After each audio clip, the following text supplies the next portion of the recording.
Está no ar Memórias Médicas Piauienses. Apresentação, professor Dr. Luiz Ayrton. Muito bem, estamos mais uma vez de volta no nosso programa Memórias Médicas Piauienses, que vai ao ar pela FM Universitária 96.7, toda terça-feira, às 10h30 da manhã.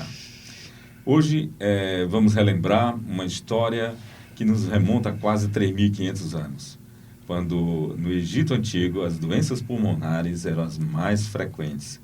Tanto é que o deus mais importante dessa época era o deus Horus, que estava inteiramente relacionado com as doenças de fundo vias aéreas.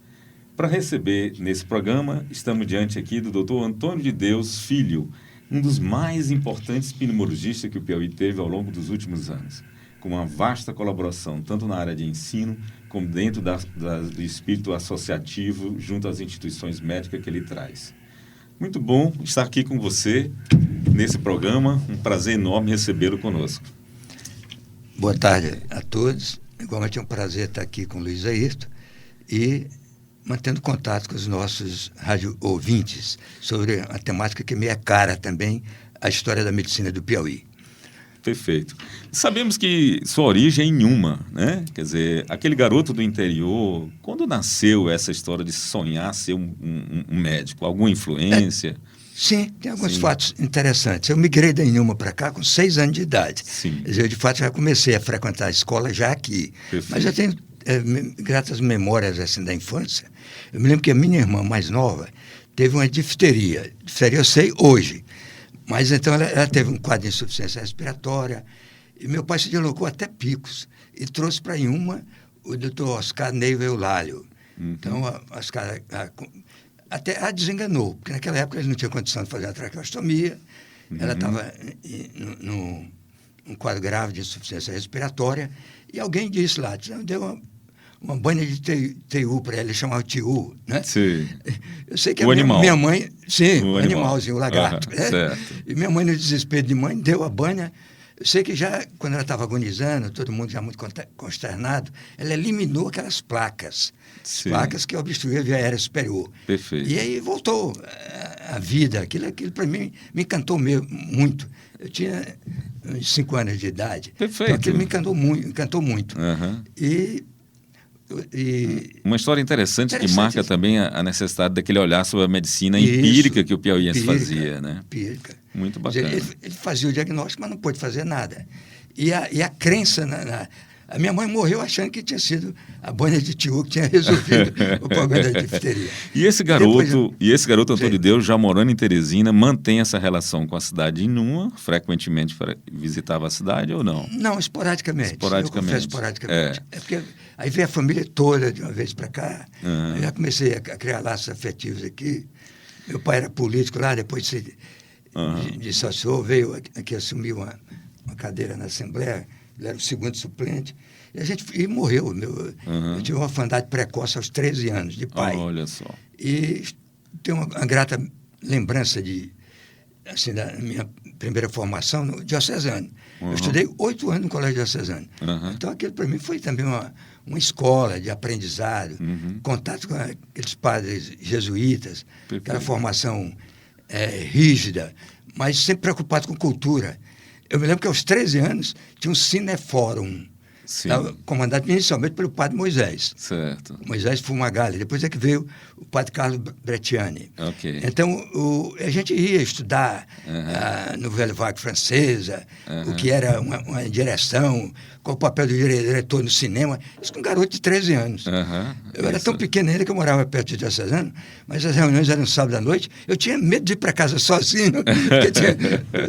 Numa época que era até seguro na cidade de Teresina. Ele conseguiu com o Franklin de Castro Lima, que era um benemérito. Naquela época, ele tinha um projetor de 16 milímetros, levava o projetor para o colégio diocesano, o auditório, e passava filmes. Acabava o filme, a gente ia discutir. Muito bacana. Aquilo é uma coisa muito interessante. Isso é um recurso de ensino até da medicina, até hoje. Até hoje. Claro. Né? Esse aprendizado é importante.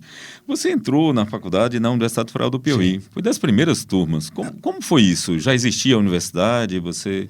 Não, ainda era a Faculdade de Medicina do Piauí, era a faculdade, fazia parte da Fundação de Ensino Superior do Piauí. Era FAMEP o nome. FAMEP, Faculdade de Medicina do Piauí. Fiz o vestibular na Universidade Federal e fui aprovado em 1970, né?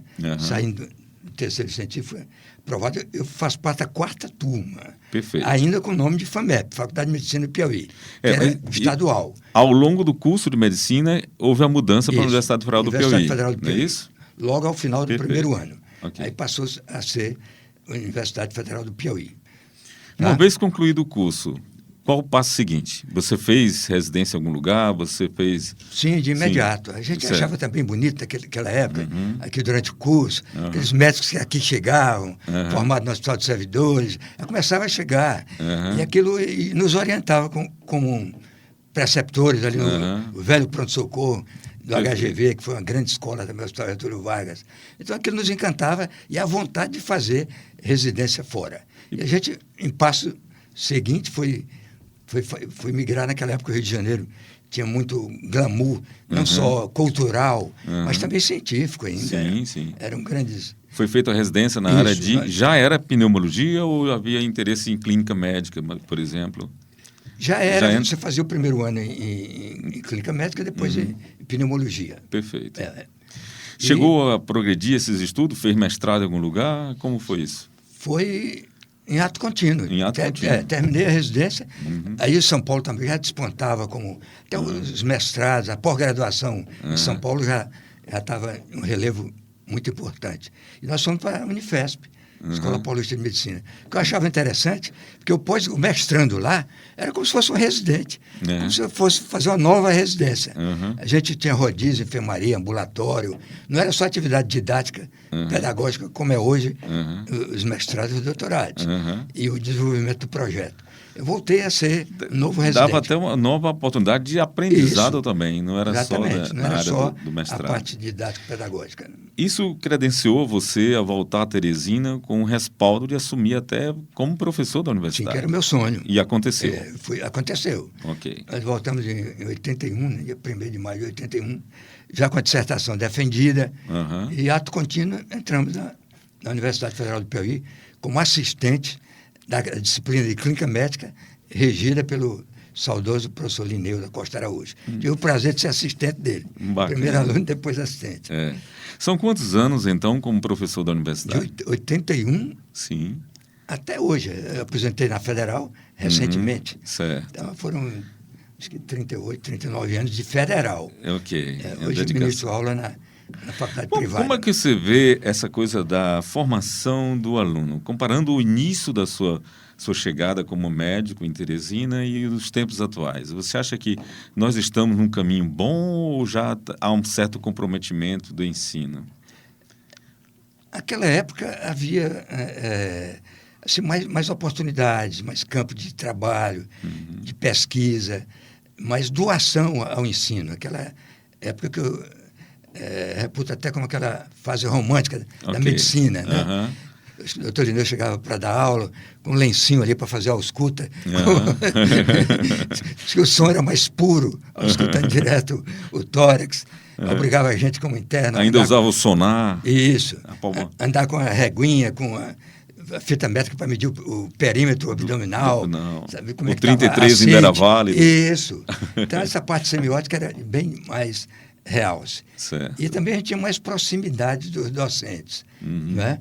A gente, uma coisa que eu gostaria até de lembrar, eram os recursos audiovisuais naquela época eram muito precários. Eu me lembro que aqui nós tínhamos um fotógrafo profissional, que era o Edmilson Freitas, né? Que ainda hoje está aí, e fazia os slides da gente, ali ele era sediado ali na Praça João Luiz Ferreira, mas ele dava assistência a todos os professores, médicos que iam para congresso, e de vez em quando ele cometia alguma falha. Nós fomos instados a aprender a fazer o slide. Eu aprendi a fazer slide. Perfeito. Você lembra do Codalite, né? Sim, a gente fazia o slide Codalite, a gente comprava rolo de filme. Tinha a fase das transparências também. Exatamente, fase da transparência eu peguei.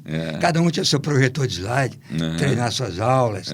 Então, montava slide. Na minha casa eu tinha um estúdiozinho, o doutor Zenon, o Padre Filho, todos também sabiam assim, as partes básicas. Esse tempo, o ensino era muito norteado pelo professor. Ele dava todo o destino de como seguiria o aluno, porque a única opção que ele tinha eram os livros na biblioteca. Hoje mudou. O aluno hoje tem acesso no Google de imediato à informação que seria ministrada de aula. Você acha que é necessário rediscutir a forma de dar aula? Sim, até acho mesmo. A gente ministrando uma aula convencional, a gente tem um sabor de ver, às vezes, um estudante com Google ali, como se estivesse nos testando, ou se tem alguma se essa informação adicional que não foi falada ali. Isso. Então, eu acho que naquela época, embora os recursos audiovisuais fossem, o acesso à informação era muito mais difícil, mas obrigava mais a pessoa a ter apego ao livro. As provas eram todas discursivas. Você tinha que escrever. Poucas disciplinas tinham prova de múltipla escolha, ou eventualmente era múltipla escolha, mas a maioria era discursiva. Os alunos eram reprovados quando não eram bons alunos. A gente era uma oportunidade de observar a correção gramatical, a linguagem.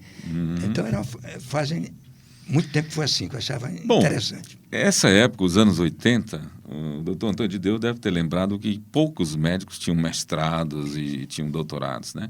Você evoluiu fazendo mais uma vez o retorno ao ensino, fazendo doutorado.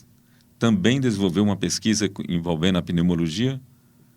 Sim. Sim. Porque o mestrado na Fiocruz, a Fiocruz é uma entidade assim, mais alto relevo, importância, mas é muito aberta. Então, eu escolhi uma área que é relacionada com a minha especialidade, que era as micoses sistêmicas, micoses pulmonares, o meu projeto de doutorado. Eu já fiz depois que já tinha voltado aqui ao Piauí, acho que 20 anos depois eu fui para o doutorado. Eu achava que era uma oportunidade de ilustrar mais o meu currículo e ajudar mais a instituição. Claro. Né? O mestrado foi na Unifesp e o doutorado fez já na Fiocruz. Ok, fazendo parte de compor esse cidadão como professor. Um belo momento você entra no Conselho de Medicina. Foi um conselheiro de destaque. Durante muitos anos, chegou a ser até presidente do Conselho Regional de Medicina. Como foi essa experiência, essa responsabilidade em lidar com o Conselho? Sim. Eu achei muito interessante essa parte ética. O doutor Linneu, ao aposentar-se, ele teve preocupação de dar sequência ao Conselho. Né?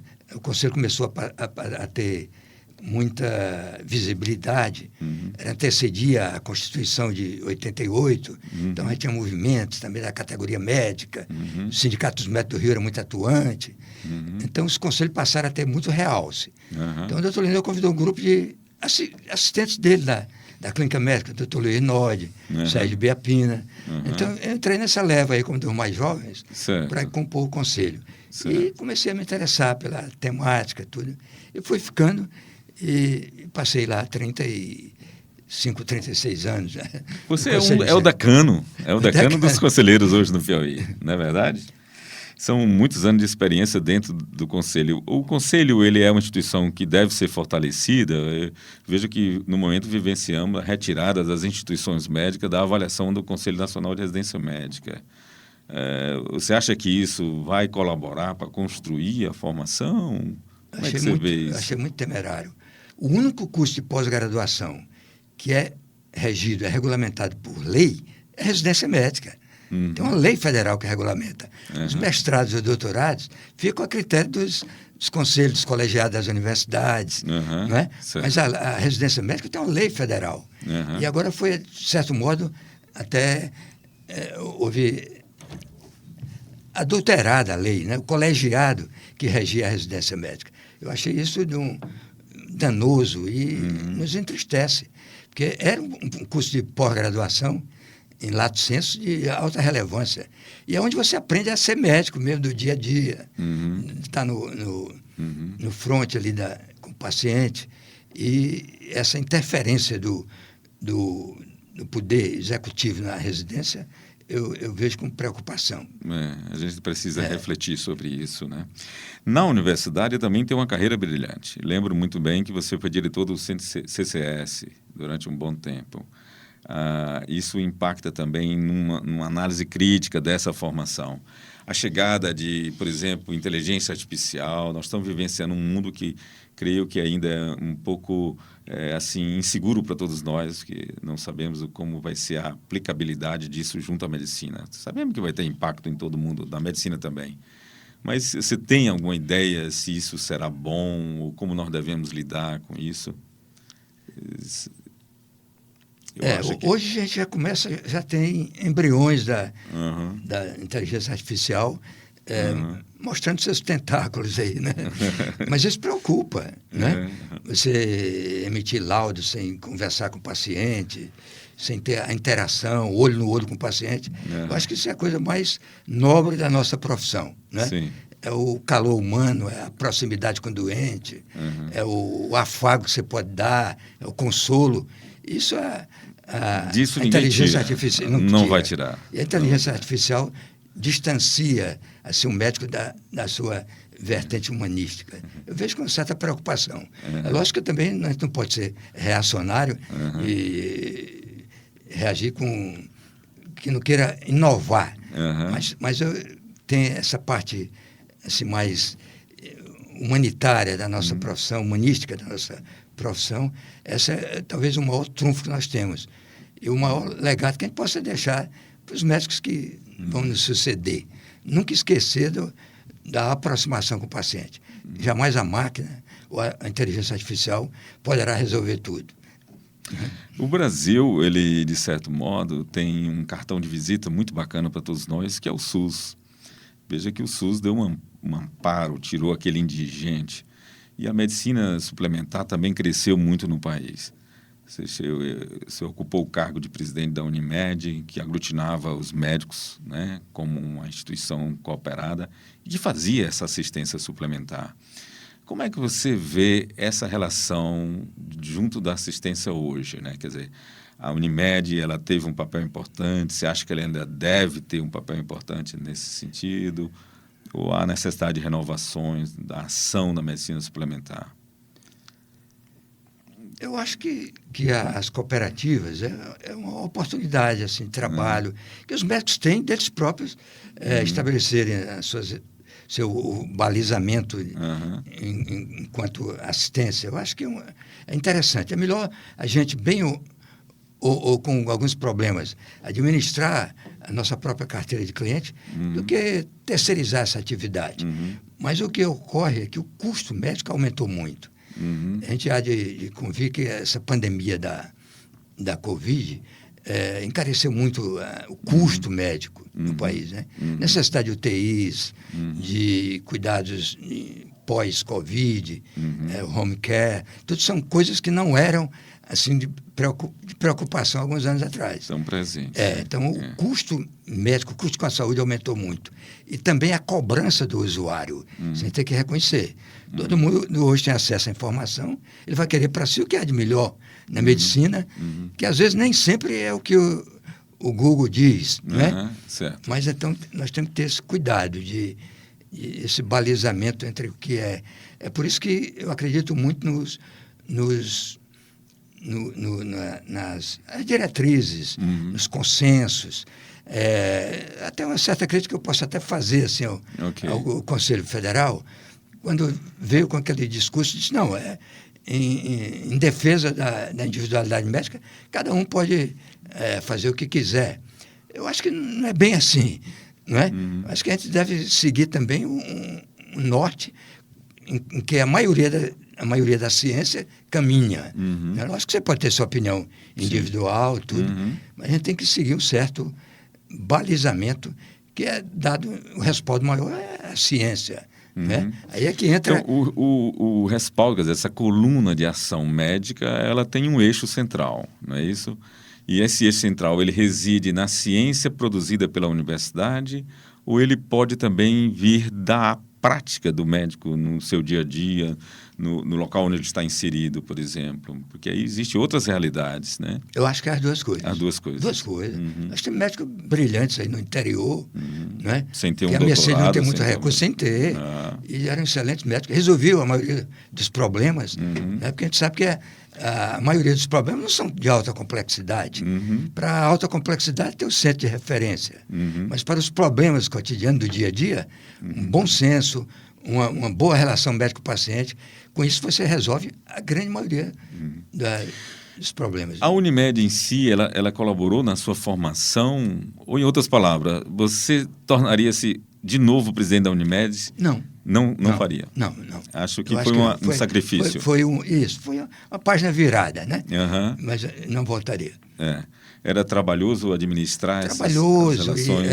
E é sempre uma incógnita, você tem uma receita certa, mas os seus dispêndios são incertos. Então aquilo, de certo modo, angustiava, né?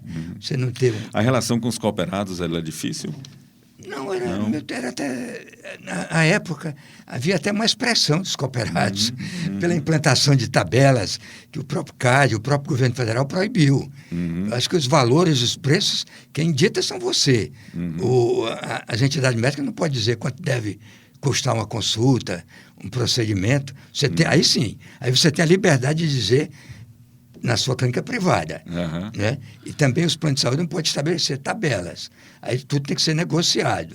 E eu acho que é correto por essa via aí de acordar os valores dos procedimentos que estão bastante defasados. Você reconhece? Muito defasado. Doutor Antônio de Deus, uma das coisas importantes dentro da construção da história médica é um estudo comparativo entre presente e passado, onde nós acertamos e onde nós erramos. Você tem um filho de destaque médico na nossa cidade. Ele teve uma formação melhor do que você e por quê? Ou não? Ele teve uma formação mais aberta, né? Ele até disse, no seu tempo era diferente, agora é outra visão. Ele tem uma visão mais inserida no mercado, achar que eu também até acho. Que hoje um médico bem formado, se ele não tem um veículo para apresentar os seus resultados, porque naquele tempo nós éramos...